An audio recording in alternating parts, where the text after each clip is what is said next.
guys, this is Jake, the Texas dietitian with Black Label Supplements. Today, this is the beginning of what I'm thinking is going to be a multi-episode series that talks a little bit about nutrient metabolism.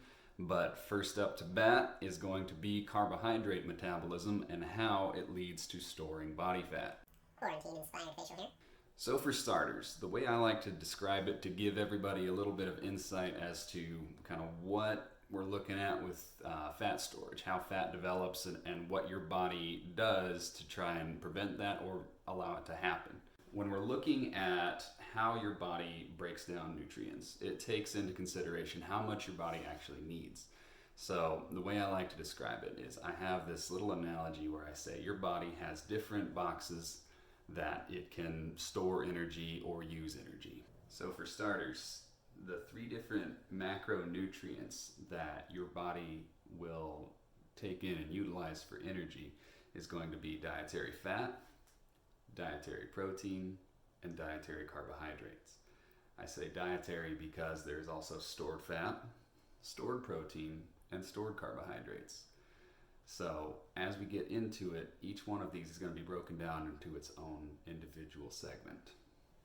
For the athlete using carbs, glucose is either free floating in your bloodstream or your body's breaking down stored energy in the form of glycogen to utilize that as glucose. When that glycogen, which is just this huge molecule that your liver is going to store, is broken down, it turns into glucose, which we then use for energy.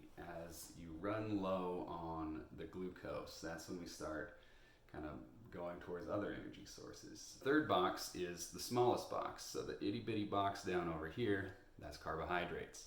Stored carbohydrates in the body are known as glycogen. Once you have filled this little tiny box over here, known as glycogen, once you have filled your glycogen storage in your body, everything else that's going into that box is tumbling out. Where does that go? Over here, body fat. Once you have reached that threshold of how much glycogen your liver and your muscle mass can store, you then enter the phase of fat production. Once you start to produce more body fat due to an overindulgence of carbohydrate, that's when it gets stored. That's when those batteries start to build up more and more and more in the form of love handles, belly fat, inner thigh fat, all that stuff. Now, when we talk about how too much of anything is going to lead to stored body fat,